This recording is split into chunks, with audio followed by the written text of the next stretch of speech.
Invitamos ahora al doctor José Antonio García para presentar dilemas bioéticos en el final de la vida. Él es doctor en bioética de la Universidad del Bosque, magíster en filosofía, magíster en estudios bíblicos, especialista en psicología con estudios de maestría en comunicaciones, maestría en derecho, maestría en educación de la Universidad de Antioquia, magíster en bioética y bioderecho, licenciado en filosofía y letras, filósofo y teólogo de la Pontificia Universidad Bolivariana, investigador de conciencias y par nacional evaluador, profesor e investigador de la Corporación Universitaria Americana de Medellín. Le damos la bienvenida y los 15 minutos que quedan a su disposición. Muy buenas tardes, es un gusto estar de nuevo en nuestra universidad compartiendo este evento. Dilemas bioéticos sobre el final de la vida. Esta es una reflexión sobre las situaciones de eutanasia y huelga de hambre como supuestos de decisiones enfrentadas en los dilemas bioéticos del bioderecho sobre el final de la existencia humana, en los cuales deliberadamente se desafían entre sí los conceptos morales de dignidad y libertad. Estas situaciones se consideraron teniendo en cuenta escenarios morales de terrible sufrimiento que contrastan con los valores que se defienden en la vida ordinaria. Los avances de la biotecnología y de la medicina han permitido alargar la vida incluso más allá de lo que desearía cualquier sujeto. Las muy graves limitaciones físicas de los enfermos terminales o las propias de la ancianidad permiten indagar por la legalidad de la eutanasia. La extensa tradición de las ideas filosóficas ha abonado suficiente ilustración para justificar racionalmente el concepto de dignidad humana, de calidad de vida y de bienestar. Lo anterior probablemente entra en contradicción con el estimativo de muerte digna ocasionado por situaciones adversas inevitables como la degradación corporal de la vejez, las secuelas de un accidente acérrimo o las fluctuaciones onerosas de una enfermedad catastrófica. Esto en contravía con el ejercicio de la plena libertad, el mantenimiento de la coherencia racional que la axiología se profesa. El desplazar la voluntad de pacientes terminales, de ancianos que no pueden expresarse o de quienes por sus padecimientos ya no quieren vivir y que sin embargo se ven sometidos a tratamientos para alargar su vida en contra de sí mismos, es otro de los temas que cuenta esta reflexión. La muerte indigna, aquellas situaciones que se producen para mantener con vida a quien perdió toda esperanza vital. Esto es depender de otros por completo, padecer fuertes dolores, la conexión a respiradores artificiales o aparatos de diálisis, los efectos de la colostomía o de la traqueotomía, la pérdida de conciencia y de memoria histórica, todo esto acompañado de graves sufrimientos y limitaciones. La eutanasia podría ser un remedio aceptable ante tanto dolor y pérdida de sí mismo. De otro lado, el suicidio asistido podría ser una solución mediante un permiso jurídico, exonerando de toda responsabilidad penal al médico que asiste al paciente, pero esta práctica deja abierta una dimensión dilemática de repercusión moral por las responsabilidades del acto, en tanto si el paciente esté en capacidad o no de decidir sobre el final de su vida, y también deja al descubierto el estado de conciencia moral del médico. Uno y otro en esta situación están enfrentados. Para muchos médicos, sin importar su adhesión confesional o laica, ayudar a morir a un paciente estaría en contra de la esencia misma de la práctica médica, pues según el juramento hipocrático, ésta debe encaminarse a curar y prolongar la vida de los enfermos, pero otros piensan que la responsabilidad del médico para con sus pacientes debe llegar hasta el final y que la eutanasia puede ser la última acción con la que se le puede ayudar. También se tienen en cuenta las consideraciones bioéticas sobre la huelga de hambre, pues es una práctica que pone en riesgo la vida por ideales filantrópicos y causas de reivindicación social. En particular, se analizan sobre este tema las implicaciones de la Declaración de Malta, que reconocen este dilema, que se identifican en abierta controversia el respeto por la autonomía y el deber de respetar la vida e impedir una muerte inevitable. Entran en conflicto los conceptos de dignidad y vida, por tanto esto debe analizarse según la ética de la responsabilidad. El contexto de la Constitución Política de Colombia, que identifica y legitima la sociedad como pluralista, que defiende y postula el respeto al libre desarrollo de la personalidad y considera al individuo como un sujeto moral autónomo. Estos son los supuestos constitucionales y relevantes en un Estado social de derecho que valida la despenalización de la eutanasia. El dilema de la eutanasia estriba en tanto que el ciudadano es reconocido por la Constitución política como sujeto moral autónomo que puede elegir los fundamentos axiológicos y morales que han de regir su conducta, con poder y capacidad de decidir radicalmente sobre sí mismo lo que es bueno y lo que es malo para sí. Esto está soportado en la configuración y pertenencia a un Estado democrático y liberal, configurado en la Constitución del 91. La pluralidad que postula la Constitución no pudiera reconocer solo una, sino múltiples concepciones de lo bueno, respetando, claro está, a quienes consideran que la vida es un bien sagrado, pero también respetando la voluntad de quienes deciden darle un sentido distinto a la vida sin afectar a otros. Con todo, el derecho a la vida es inviolable, pero se puede elegir entre la vida y la muerte. Otra condición también respetable, que vivir se considere una obligación a pesar de las circunstancias en que se presente la vida,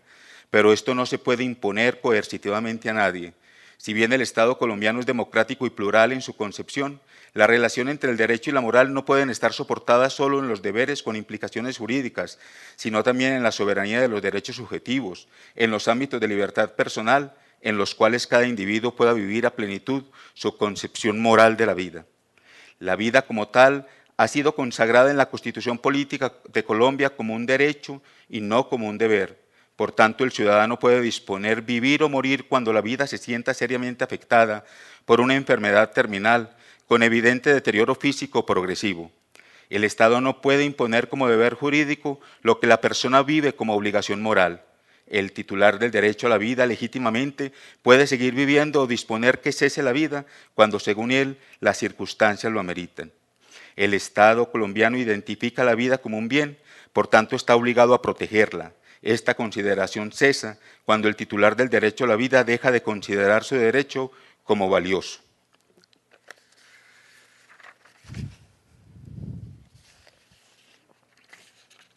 La huelga de hambre se argumenta desde todos los frentes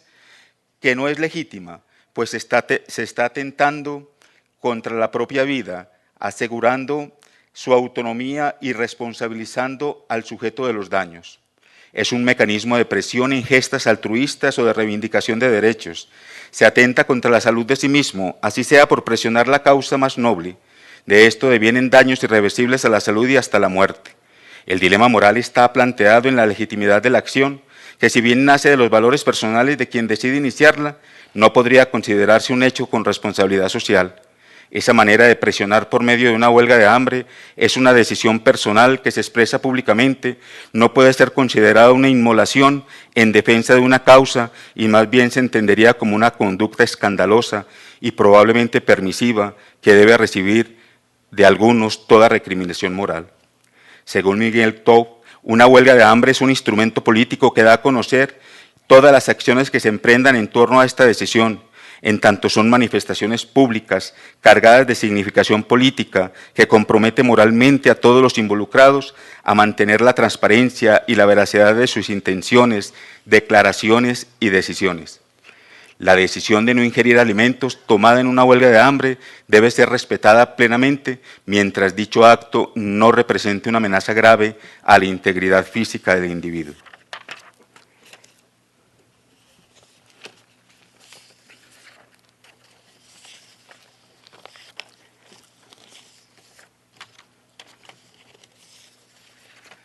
Con todo, la disposición constitucional de proteger la autonomía de cada individuo y con ello el libre desarrollo de la personalidad fundamenta un marco jurídico mediante el cual nadie podría ser obligado a vivir en condiciones indignas si se siente agobiado o desahuciado por situaciones propias de una enfermedad terminal con la cual el estado de la salud empeoraría indefectiblemente. El punto más álgido del debate de la eutanasia lo propuso el doctor Carlos Gaviria, más con los textos que escribió para justificar filosóficamente la eutanasia y el suicidio asistido, que con la misma sentencia C-239, de la cual fue proponente en 1997. Su ascendente más liberal que quienes revisaron la sentencia y más liberal que el ciudadano que la Constitución dice proteger, La Carta Magna colombiana goza de todo el andamiaje jurídico para proteger la autonomía de quien siente que su dignidad está desmejorada y amenazada ante una enfermedad inminente y con secuelas y vicios de ignominia.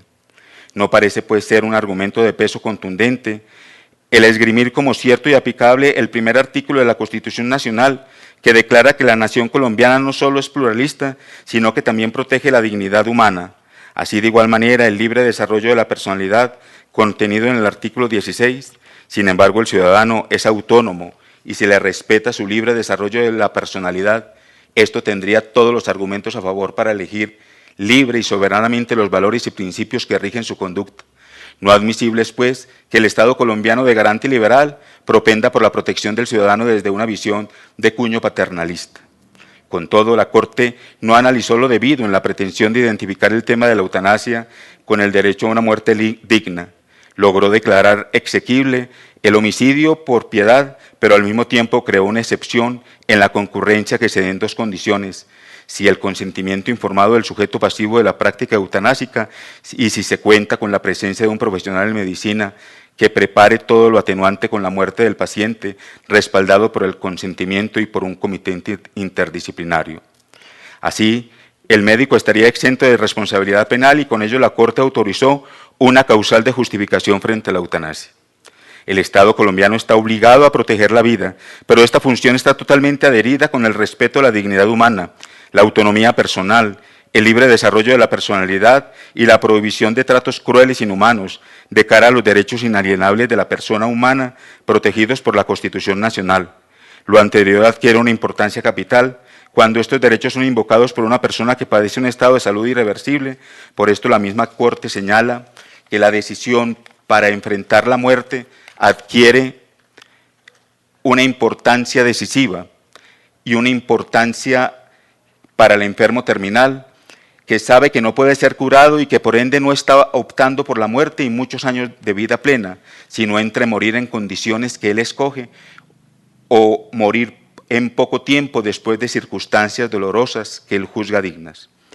Del fallo de la sentencia del salvamento de voto de algunos magistrados se pueden extraer consideraciones que dejan al descubierto lo timorata que fue la Corte para despenalizar la eutanasia. En primer lugar, los magistrados que salvaron su voto son recurrentes en afirmar que el fallo relativizó el derecho a la vida, que pasó de ser un derecho inviolable y fundamental a un derecho de carácter renunciable y disponible. Lo cierto es que en la argumentación expuesta por la Corte no se infiere que el derecho a la vida pierda sus características ontológicas. Al contrario, logra una ponderación concreta y particular de principios, máximes y la referencia es de derechos fundamentales y no a deberes absolutos, estos últimos solo posibles en legislaciones autoritarias. Si bien es cierto que la sentencia en mención es un avance a la protección de los derechos fundamentales, proponiendo las tesis para la aplicación de la eutanasia activa, consentida y abriendo una discusión de un debate político en el establecimiento de las regulaciones especiales, en tal caso también la eutanasia pasiva, distanasia, medicina paliativa, de todos estos temas se relacionan con la muerte digna. Y finalmente, la huelga de hambre, cuyas motivaciones personales de quienes decide hacer parte de una huelga de hambre, independientemente de la causa que adhiera, puede ser tan intenso como para aceptar la eventual muerte si el conflicto no se resuelve. Si bien está en juego el derecho a la autonomía, hace parte también de un hecho político que compromete a todos los involucrados a mantener transparencia y veracidad en sus intenciones y declaraciones. Incluso la hoja clínica de un huelguista ha de mantenerse en extrema confidencialidad. Esto podría estar en contravía con la pretensión política de la acción de huelga de hambre, pues más eficaz sería demostrar las consecuencias del ayuno como estrategia de presión. En la huelga de hambre está en cuestión el principio bioético de autonomía, de quienes reconocen valores mucho más altos que su propia vida o que a riesgo de sí pretendan alcanzar valores mejores a su existencia. Sobre este particular, la Declaración de Malta de 1992 reconoce que existe una aporía ética entre el deber del médico de impedir una muerte inevitable y el deber de respetar las decisiones del paciente, incluso cuando conlleva un riesgo vital y un desenlace fatal previsible. Frente a este dilema, la declaración propone que la decisión final quede en manos del médico, a quien se le atribuye una ética de conciencia, en la cual el individuo es el juez de sus propios actos. Es el paso de la ética de la convicción a la ética de la responsabilidad. En el dilema de la huelga de hambre se enfrentan posturas entre dignidad y vida, la autonomía en tanto valor bioético dominante en el mundo occidental frente a la opinión judicial, que señala claramente cuando hay un conflicto entre vida y dignidad, la preservación de la vida ha de predominar. Como conclusión, entonces, porque el tiempo se agotó, señalo que toda persona tiene derecho a decidir cuándo y cómo terminar su vida. Si el contexto para esta decisión es una situación médica ante un momento irreversible para recuperar la salud, evidente y progresivo deterioro físico, tiene el derecho el paciente a recibir la ayuda de su médico, pues se trata de una decisión éticamente aceptable y tanto el médico como el paciente deben contar con el apoyo legal del Estado para realizar esta práctica.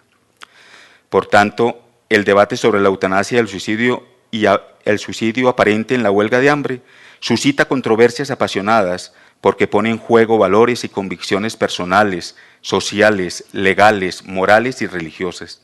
También porque la toma de decisiones sobre la vida y la muerte hacen parte de temas muy álgidos, especialmente cuando entra a mediar y a decidir el derecho.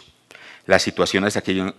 enunciadas son controversiales porque desde distintas aristas del derecho, varios magistrados con posiciones contrarias se refieren al mismo caso de muerte médicamente asistida y de manera sorprendente interpretan jurídicamente, amparados en la legislación colombiana, los mismos hechos de forma diferente, polarizando la opinión de la sociedad.